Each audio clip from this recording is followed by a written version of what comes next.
here we are. Hi, Lydia. Hi, Jonathan. Welcome to the Shoes Off, Please podcast, a progressive Asian American Christian podcast series that we're doing. We're just going to be talking about life, asking questions, looking for answers, sharing stories, and really the goal is for us to have a space to chill and chat about our lives. I'm Lydia Shiu. My pronouns are she, they, and this is my friend. Hi, I'm Jonathan Lee. I use he, they pronouns. Let's start with a little intro. We're going to start with who we are, each of us, and how we met, and why we wanted to do this podcast. So, you kick it off. Oh, I'm going to kick it off. Yes. All right. Well, I really like this story because of how we met, at least. But I'll tell you a little bit of who I am. So my name's, again, Jonathan Lee. Korean American from North Carolina, born and raised. Currently working as a chaplain at a university, which is really cool. And that's related to how Lydia and I met because it was back in 2017. Lydia doesn't remember this story, but I do very well. This was when PAAC, Progressive Asian American Christians, had just been founded. This was the spring of 2017. I think the blog or whatever it was that Liz, I believe, who helped Lydia start this group, I had found the blog post, and at the time I was in college and was about to decided I was going to do this internship to work at a church, which is funded by my college's chaplain's office. Ended up getting connected to Lydia through a mutual contact. Her, I guess it's okay to say, then fiance, now husband, which small world because he went to my same college, and so two Asian guys from North Carolina that went to Davidson. Yeah, Davidson College. And so I was like, hey, this is a really cool network, and for this church internship, I would love to work with some kind of Asian American community, preferably one that's maybe connected to this new progressive Asian American Christian thing that's online. So I ended up reaching out to Lydia, chatting. She gave me some great advice of just, put my name out there on the Facebook group. And we've kind of stayed in touch ever since. A few years later, when I was in seminary, a few friends of mine, I was at Yale Divinity School, and so Lydia was in Boston at the time, so we invited her down to do a little panel. 3-hour train ride? 2-3 hour train ride. Yeah. So we invited her down. I remember we had lunch or something like that, and that was the first time we met in person.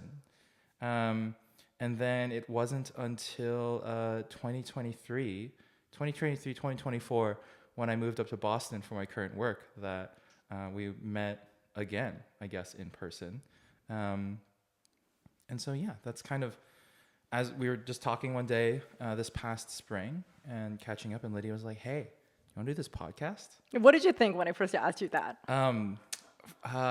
First, selfishly, I was really excited because I've always wanted to do a podcast. Okay, cool. I definitely kind of fit the stereotype of like bro who just wants a mic to start a podcast in that way.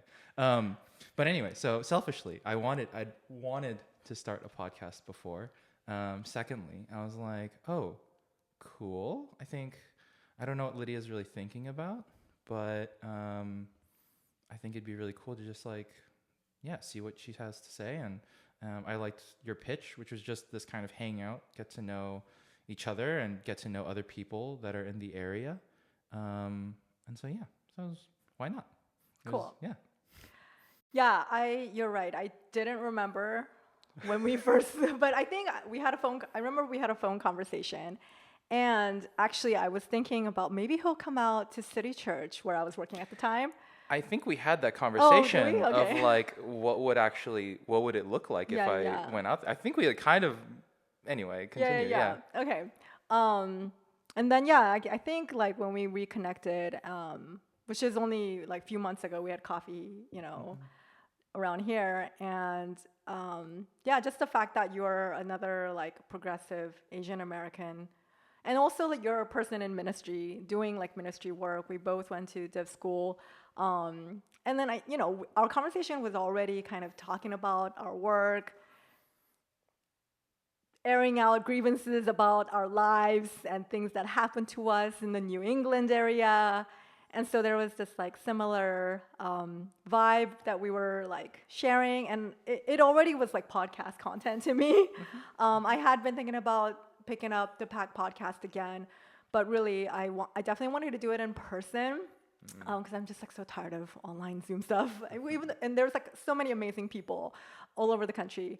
And so, yeah, like I was like, yeah, there's actually like quite a few cool people in the Boston area that I would love to like interview them and talk to them and hear their stories and like where they're at. And I just need someone to like co-host it with me so that I can get to like other stories. So I just needed to find the right people. And it was like, yeah, it was after like first coffee, at the end of the coffee, I was like, do you want to do a podcast with me? I'm so flattered. Yeah. You asked. I was like over the moon. I was like, oh, me, little old me. Well, we'll see where this goes since Yeah. this is the first episode. Yeah, It first might episode. like burn and we might have to like hate each other, but That's fine. That's fine. That's At least fine. we'll have a good story to get out of it, and a good like video recording. We can point back to this and it's like this was the beginning of the end, yeah. or the beginning of a new beginning. So who's to say? Okay, I think what are we gonna talk about today for our first podcast? It's an introduction. Yes. Yeah. Oh, I had some disclaimers. So Yes. yes, disclaimers is that Jonathan and I are both Korean American, and we are both in ordained like ministry or like doing ministry, and he's in the ordination track, and I've been ordained. We're both in the PCUSA Presbyterian. So I know that's very niche and it's not representative of the diversity of the progressive Asian American Christians. So we just want to put that out there. I might slip out a Korean word. And having Jonathan and myself and actually some of the people that we might interview, they might be also Korean as well. But I do have a Chinese husband, so that gives me some other cred and diversity. But were we also going to talk about what our like hopes for this podcast was? And yeah, maybe like talk about the name too. Yeah, okay. Yeah, I'd be happy to talk about the hopes. I think that Sure. kind of goes to like why I agree to this. I think, yeah, you gave me the pitch similar to what you just said of just now, where, you just met all these different people around, and you just wanted to have an excuse to talk to them for an extended period of time, right? And that really started getting my like creative juices flowing because I think I really love like storytelling, especially storytelling as kind of like this like thinking about storytelling in like a more meta way of how we use stories, how we embody different stories. And so this just seemed like a really cool opportunity, like you said, just to get to know some people. Part of it is like I'm still new-ish to the Boston area, so it'd be wonderful to just meet people around and to hear where they're coming from. But also, just some of my favorite podcasts are like story podcasts. It's where people sit down and they talk about their lives. They talk about what happened and what they hope for, what they're going through, right? And so that's kind of my hope is we can share a little bit about what's going on in our lives. What are the stories we are writing or going through, but also like what are other people going through? Because I think it's really powerful when we get to share those stories with each other. Yeah, and I specifically wanted stories of Asian American Christians and progressive Asian American Christians because I feel like there are more Asian American stories out there now that I'm seeing on Instagram and I'm seeing on other podcasts. And actually, it was the inspiration came when I saw an ad, of an account. It was these like I think they're Korean, probably Korean guys doing a podcast that was like Christian, and they were interviewing like a pastor, and they're talking about Christianity. They're talking about faith. And they're talking about like, oh, is women's ordination like right or wrong? And the pastor kind of gave a little bit of like a theological explanation for why we should be inclusive of women ordination, but it was very like introductory and very like high level. And then the guy who was hosting, which I know him, and maybe we'll do like Stitch. Like personally. Well, I danced with him in UCLA. Like he was one of the choreographers for our hip hop dance team, and I think he was like with Jabberwock. I'm like totally like picking a fight with him now. He doesn't care who I am, but he was like, well, yeah, like I hear that, and like that's cool, but and I don't understand everything. I don't like agree with everything, but that's all right, right? Because it has nothing to do with my salvation. I'm paraphrasing. I don't remember the clip like exactly, and I was just like, this is the content that's out there. This is the kind of podcast that's out there. And I was like, we need to put more stuff out there. We need to tell our stories. We need to say, this is what's going on in my life, And there are a lot of, like big Asian churches, maybe like in California, who are creating content, and people are watching it and being reinforced. But there's other stuff out there. And that's always been the thing for me with progressive Asian American Christians. Like, there's other ways to believe. There's other ways to think. There's other ways to think about faith or God or sexuality or, spirituality. And I'm just trying to put some diversity into the Asian American representation out there. Yeah. So. I mean, speaking on like just like opening the diversity of everything, So I currently work with college students, right? I work as a chaplain in a university, which feels really full circle, the fact that like I got exposed to this group when I was a student, kind of by happenstance. But now I interact with students who, at least for progressive Asian American Christians, PAAC, it's a few years old now. It's like 8 years old now. Not to say that you've hit like a certain mainstream or something like that, but I'm seeing a lot of the same questions and a lot of the same just trends that I remember going through in the students, in the Asian American students that I'm working with or seeing.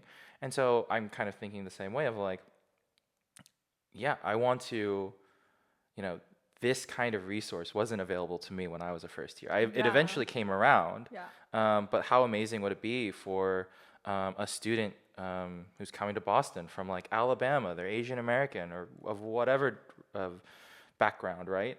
And I can just like, hey. And they grew up in the, Asian church and got the same experience of that Asian church, evangelical Christianity. Right. And just to be able to point to something and say, hey, there's more out there. I mean, if you disagree with me, if you disagree with us, that's fine too. But also, just saying there's more out there than just this, right? It's a really, I think you had said something similar about kind of like, what is available for your children, right? Yeah. Like kind of looking forward of like what is out there? What are they gonna consume eventually, right? I mean, I love all the stuff that's out there nowadays, like beef and pachinko, and like there's other Asian American content that's not like Joy Luck Club, And so just more. I just want to see more of that, We were trying to think of a podcast name, so since we did that.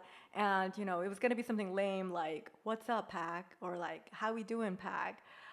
But I won't release the origin, but we landed on Shoes Off, Please.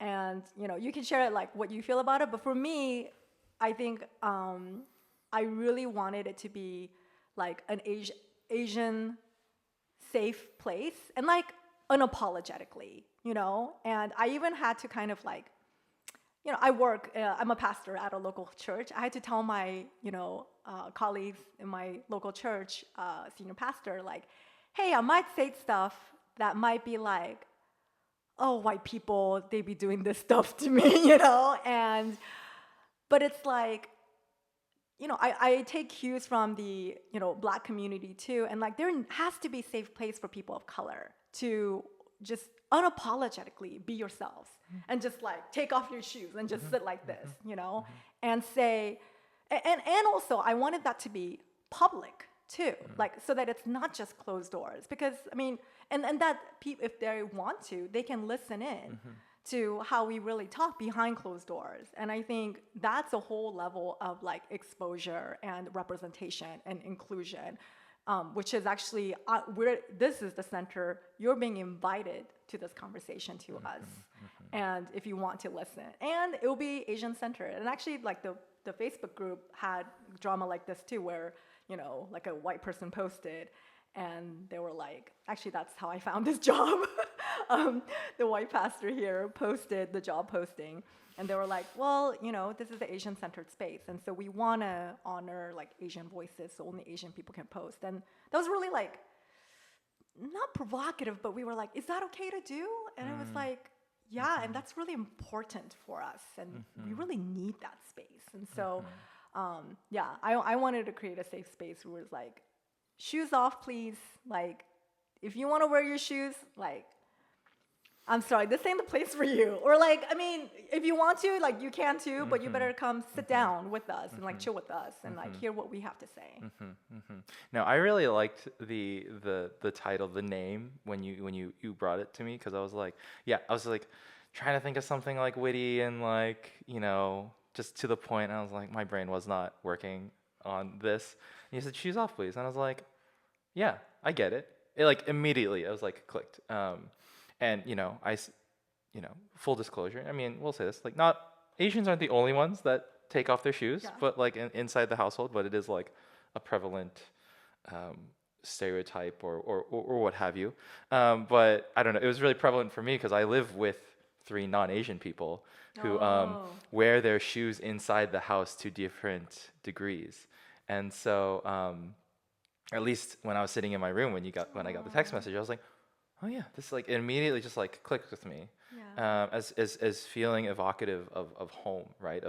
Of something comfortable, somewhere that I don't have to perform, right? Like Although we have mics and cameras right now. Yeah, but that's just me in general, I suppose. I don't know. Well, anyway, we'll see. But yeah, like perform as far as like code switching or like trying to like mollify or soften certain opinions, make them feel comfortable. Yeah.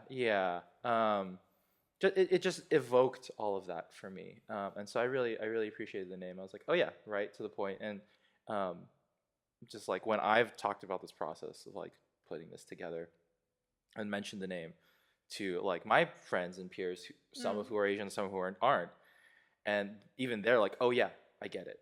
Like it clicks, right? And so that's the hope, at least, that it clicks. And for we you. hope that the vibe is like that. It's a comfortable feeling that others can come, take off their shoes, and share vulnerably. And we're gonna be talking about spirituality or like trauma around spirituality specifically. And I think that does take some vulnerability. So, openness and like invitation to come sit down, take your shoes off, get comfortable. We might give you a shot of makgeolli.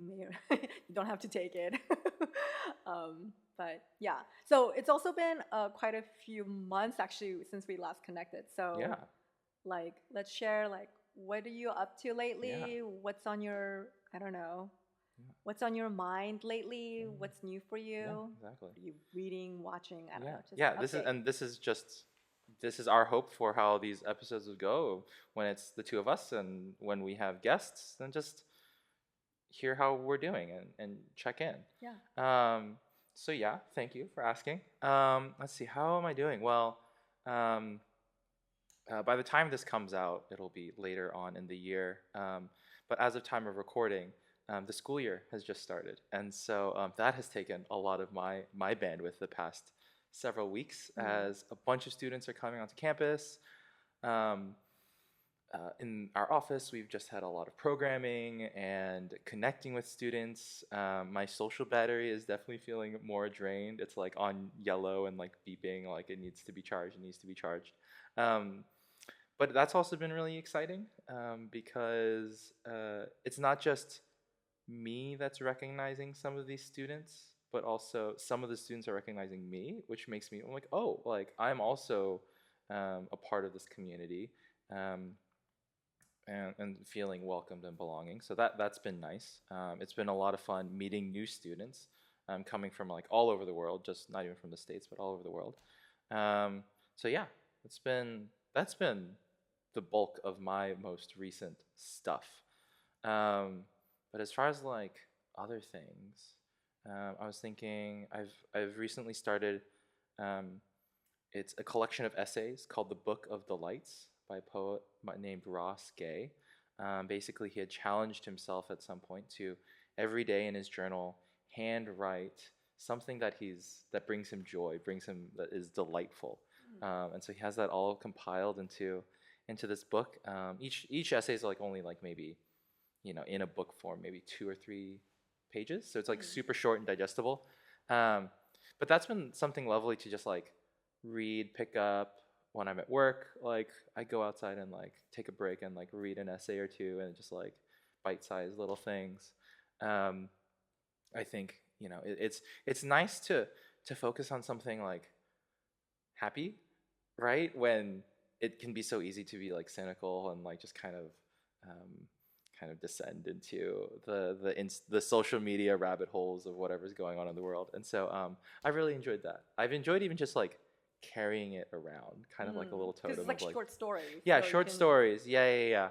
And the book is also really, it's kind of like this podcast where he's very open and frank, in his vocabulary. He uses like curse words in his essays, right? And so I feel like I'm getting to know him, and it also is like making me reflect on like what is a delight for me. Maybe today's delight is starting a podcast, right? Or it's that too. Me and my coworkers had some ice cream out on the lawn today, so things like that. So that's so sweet. Ah. Jonathan, you're such a sweet guy. Oh, thank you. And like you're so holy. It's like, how can I find joy and gratitude? Like that's hey, actually I feel jealous. 'Cause I'm like Well, I mean that's just one. I guess that's one bit, Yeah, right? yeah, that's one bit of it. Yeah. Yes, but yeah, I guess that's a little like as far as like what am I doing, reading, trying to be, I guess, in a way. So, yeah. How about you, Lydia? Are you? Yeah, so yeah, new school year started, so kids are back in school. So that's, like first day of kindergarten was like pretty epic. And yeah, I also read like a book that was about short stories, but it was not like at all delight or joy. It was very like, whoa! It's called Bliss Montage by Ling Ma, I think. I think Ling Ma also wrote Severance, which became like a TV show that's really popular. I haven't seen it. But yeah, it was like, whoa, it was like a mind fuck. Like I was like, she like has conversations, and the wife like talks, and the husband's quotes are just all dollar signs, and it doesn't say anything. I was like, what? Like, this is so, I don't know. Yeah, you gotta check it out. It's called Bliss Montage. Yeah, it's been like a little bit of a hard moment because a close family member of mine, like we just heard a diagnosis about a month ago of stage 4 cancer, and it's it's a big news, and also like I have like young children, so everything is like new, and everything's like, oh, like so adorable. Everything's like for the first time, and then I guess I'm at that stage where it's like, oh, the next generation is there are things going on, and you realize like death is so close. Like it wasn't, it isn't, and then it is, all of a sudden. And so it's made me definitely like talk about and think about death more. And there is a treatment plan going on, and so we are rooting for him, but like it also kind of just gives you a reality check of like, do I care about any of these things? Like, does any of this matter? And then also like it kind of gives you a complete opposite reality check of every moment matters. Like what is the thing that really matters? You better go and do that now. So yeah, that's been kind of a bit of a whirlwind, going Mhm. through a little tornado, going through our family, and it's it will be a season of Yeah. like processing grief and things like that, and again, life still goes on. Kids are still doing whatever they do to melt me or frustrate me, and I have to like hold both, Yeah. like I'm just Yeah. like giggling and tickling with them, and Yeah. then like turning around and having very serious conversation Yeah. with my husband, and Yeah. so yeah, that's what's been going on in my life. Whew. There's a Yeah. lot. A lot to go. Lot going on. Well, Lot going on. life, like Yeah. life will do that to you. It just like keeps happening. Yeah. Yeah. Yeah. Very true. Very true. Amen to that. Yeah. All right. So I think we had a question that we'll like get into or close with. Okay. Are we already there, or is Are we there already? something else? Or this is just like a central like this is the question that we'll like Yeah, ask each other and like yeah. like To start, kind of okay. thematic. So the question is, and I got this question from my friend Whitney. She also gave me this shirt, Great shirt. which says "꽃갈만 걸으렴," which means like just walk on a flowery path. Like only the flowery path, which is a little bit of my vibe. But I was at a dinner party with her one time, and she threw this question. She's a therapist, so she's got good questions usually. And she said, "What is the story you're telling yourself lately?" I think it's such a great question, because it's like there's always, and I don't know, I've heard like, oh, the narrative, like what's the narrative? But I'm like, I just like it like this. What is the story you're telling yourself lately? So you want to go first? Oh, sure. Yeah, I can go first. Yeah. Yeah, when you sent this to me earlier, like like something did come to my mind immediately, which was like, oh, Immediately, okay. immediately, yeah. This was one of those like it comes from one of those late night, you're staring up at the ceiling, you can't fall asleep when the brain's active. I think one of the stories that I've been telling myself, is it, or kind of wondering about, like if this is the story of my life, is uh, is kind of like around like happiness and like contentment. Basically, I was wondering one of those nights when I was like kind of looking up the ceiling, where I just asked myself, I'm like, am I happy? Am I like, am I satisfied with where I'm at? I'm in a place that's culturally really different from where I grew up. A lot of my friends and family aren't here around, or close friends and family aren't here around me. And I was just kind of asking myself that question of like, am I happy? And like immediately I was like, no, I'm not happy. And then I kind of like rebutted to myself of like, but I'm not like I love sad, that. right? Yeah, I think that's like a classic kind of. I try to like chaplain myself sometimes a little bit of like, I kind of like split, It's like a like little envision. conversation with Yeah, yourself. yeah. Yeah. It's not because there's multiple voices in my head or something like that. Who knows? Yeah. But yeah, and then I asked myself, well, it's like, well, am I sad or angry at everything going on? It's like, no, not really either. And so, I guess, in a way, the story I've been telling myself recently is like, or there's some days, there's some moments where I'm like, the story is like, oh, I'm not happy. It's a story of like unfulfillment, of unhappiness, right? And I'm not saying that I'm doing all these things to remedy that unhappiness, as if it needs to be squashed, or if like unhappiness or being sad is not valuable in some way. But it is like, there are kind of like equal moments where I'm also just like, oh, the sun is shining, the birds are chirping, the breeze is like flowing, it's just beautiful, and I feel so just like at peace too.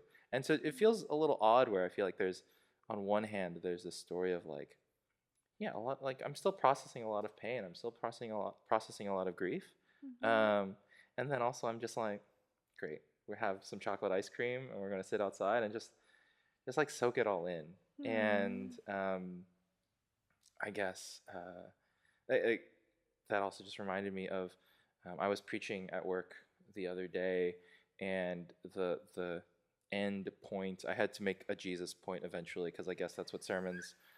If there's You no, have to do that in ministry. yeah, if there's no Jesus in the ministry, in the sermon, then someone's gonna get mad at you. I was talking to my mom actually after I preached that sermon, and I was like, "So what'd you think?" Or she asked me what I thought, and I was like, people were really responsive to it. I'm really glad. And she's like, "Oh yeah, there's a part where I just didn't know where you're going with that, and I was wondering when you were gonna talk about Jesus." And I was like, "Wow, thanks, Your mom. Oh, moms thanks, have the Mom." best like feedback on sermons. Yeah, and it was very odd. Anyway, that's all to say. The Jesus moment of this sermon was kind of, or the God moment. Let's say, I basically was asking the congregation. I was like, um, we believe that God has provided all of these things for us. In the Lord's Prayer, we express a lot of gratitude, and we talk about God's overflowing mercy and grace and all the provisions that are available in the world. And I was talking about how kind of sometimes our job is, how do we accept that, right? How do we receive those things? Do we and in this case, it was the gospel reading that day was from Mark, and it was on one hand it was about the Syrophoenician woman who when she asks Jesus for healing, he quips back. It's something along the lines of, what is it? The children need to be fed first, and then she's like, even the dogs eat the scraps from the children, and like the story where a woman changes Jesus' mind.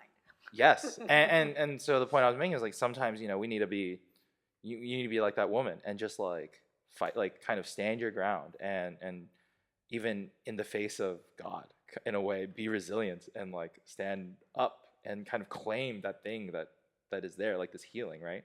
And then on kind of the other side, that the gospel goes right into Jesus, and he finds a blind man, and he heals the man by Jesus spits into his hands, and then like puts his fingers into the guy's ear holes and mouth and everything, and then like suddenly he's healed. And I was thinking, it's like, what a weird thing for Jesus to do. Like, could you imagine someone just like no, man, Jesus is a weird dude. Anyway, so I was kind of contrasting, like, there's sometimes when we kind of have to like stand your ground and like kind of like say to God, like, hey, where is this thing? And kind of where is this thing that has been promised to me? Like kind of that cry out. And on the other hand, there's just like, just gotta let Jesus get in there with the with the fingers, and like let the healing, let the whatever it is watch over you. And so I think that kind of is where I'm at too. That it's that kind of story of like, okay, like how do I just let the thing happen, let stuff happen to me, and how do I also like go get the things too, right? So yeah, that's kind of, I think that's a little bit of the story, especially as like, again, new school year, kind of thinking about new beginnings and things like that. So yeah. Thanks, Jonathan. Thank you so much for sharing. I like, one of my secret agendas of this podcast actually was to hear more like progressive men, Asian men stories, because of the podcast, the ad that I saw of seeing just like toxic Asian masculinity happening. And so I really appreciate you just sharing, vulnerably that, I asked myself the question, am I happy? And like the answer being like, no. And, in these like days, like we're trying to be more aware of mental health and stuff like that. I think that's so awesome that, that you share that with us. And also like, I also like your kind of conclusion too. Your conclusion is like this like one extreme answer and this one extreme answer. It's like two both. It's not just like one answer that like, oh, it's two kind of opposite answers. And I love that because that is the sophistication of like actual truth, right? Like paradox or whatever. Like it's not just, oh yeah, and then so Jesus loves us, the end. Like life is more complex than that. You know, you're a human being that's more complex than that. You're gonna face different situations that's gonna have to exercise different like parts of that. You know, and so I love that. And yeah, like I remember learning in seminary, like even like just saying no, God, like this is will not do. That's called protest theology. It's actually a thing. It's faith. Even if you're disagreeing with God, it's faith. And I was taught growing up, like you like no, you should obey. You surrender. You let Jesus spit, you know, and heal you. Like, and only that. Right. Yeah. And you just accept it at all costs. You never question, you know. And when you question, you end with, "But God, be it your will," because that's what Jesus did. Right. So thanks for sharing that. I really appreciate Thank you. that. Thank you. And yeah, I've loved the journey that you're on, which it's all a journey. Yeah. And I just want to say, I think that's kind of what you were saying too about with the things going on in your family right now, of having to balance like all the new things that your kids are learning about, but they're also learning, this is all like the case with this family member who's and their illness, right? Like that's also a thing they're gonna have to learn about too. It's like really holding the both hands. Yeah. That's really, it's really exhausting, but also like so exciting. And like there is like this potential and like this like life is not boring. It's very exciting. It's just up and down, up and down, up and down. You're like, you turn around, you're like this. Yeah. Okay. Well, what stories have you been telling yourself, or what story are you carrying with you right now? Yeah. I like stories. Like it's funny how stories, they don't always have like a landing. Like I'm in the process of working out a story. I restarted backup therapy a few months ago because I'm like, I'm a bad mom and I need to work on being a better parent. So I need to work on being a better parent and I need therapy to do that. I went in with like mindset, like I need to fix this. And what I've been discovering is that, and what my therapist is, you know, very generously inviting me to is like, you feel like you sense the shame around you being a bad mom. And she's like pointing to that more than like the action itself and the, you know, the crazy things that I've done, you know, like yelling at my kids, you know, in the middle of the night because they won't let me sleep, you know? And like there was another mom who like said this on Instagram too, like just like there are situations you're supposed to shush the baby, like shh, but at some point you're just so like desperate for them to, you're just like shh, sorry. And you're just angry shushing at a baby, you know? And it's not, and I thought it was like interesting that my therapist like kind of turned my head not towards the angry shushing, like what's going on there or whatever, but how bad I felt about that. So yeah, obviously there's like more layers, like how did your mom respond when you made a mistake or acted up, or you know, all those layers. But I'm definitely working on a story of like not to balance the work of becoming a better parent. I'm working on that too.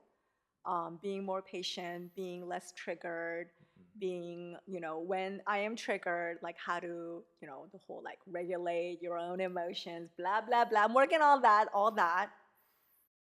But really also that the work itself isn't just about fixing myself as a parent. The work is just, awareness, love, not shame, and, you know, kind of affirmation towards the parent that I'm becoming. And so being a parent journey is part of the story. And I've also, the other thing I've appreciated in this story is somebody said to me, who's also a daughter of an immigrant, who's a mom, and she was like, you know, I've been like trying to be the better generation than my parents' generation to my kids.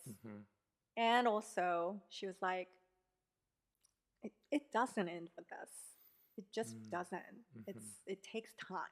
And I'm like, I've had the privilege. I had therapy. I had education. It has to end with me. And, you know, no more trauma. But like, that's not true. Right, like right. it's in my DNA. Right. Like it's gonna spill over. Yeah. Like, and it is not my responsibility, duty, or I'm not gonna get it perfect Yeah. to make it end with me. And it was so liberating for her to tell me it doesn't end with us. Yeah. I was like, oh, Yeah. yeah, and being okay with that. Yeah. Yeah. That's the tough part, you know. So yeah, that's the ongoing story that I am working on and trying to. Working on. Yeah, it's a journey. Yeah. It's a Yeah. journey. Yeah. Okay. I'm just thinking. It's like you were just. I just love the word that was coming to my mind, and when you were talking was like this one of like completion, right? Like you Yeah. wanted like fix by like fixing everything. It's like you're doing it, right? Like it's like, and then it was done. Period. Yeah, like that's you what wanted I to put the want. period Be a on better everything. parent. Check. Yeah, check mark that, and then but then also the way you ended is like, but the story is ongoing, right? And there's this balance of like, we always want we want like the the check mark, like the Yeah. period on the sentence, but it's just making me think. Someone when I was in seminary, I was working at a church, and there's this one church member that said, I want to embody in the church work. He was like, I want to embody the spirit of the comma, which is just like, because it's kind of like ending of a phrase, but like the sentence What's keeps comma? going. Comma. Oh, comma. Comma, not comma. Like the Kamala. Just kidding. yeah, yeah, like the comma. Spirit of a comma, where it's like end of a phrase, but it still continues, Yeah. right? And that's hard. It can be really hard to do that. Yeah. Great segue. Speaking of continuing, so this was our first episode, just getting to sit with me and Jonathan, and we're gonna continue to invite other like guests and continue this story and getting to know other people. And so yeah, I think we'll wrap it up by saying like, yeah, continue the story. And we'll hear from some other guests, and hope that you'll join us for hearing more stories. Yeah. From Asian American faith. Yeah, you will hear some ministry work stories. Sorry, y'all, we're not in ministry. That can be the bonus episode or something. Like, well, yeah, that will be part of our jam. But yeah, we're excited for some of the guests that are coming up. Our guest that we have one in mind right now is like a film producer. They're working on a documentary. Oh, they have a documentary. They're working on another documentary. So we're excited to share that with you all. So thanks for listening, everyone. And thanks for listening. Yeah, being here with us. Bye. Bye.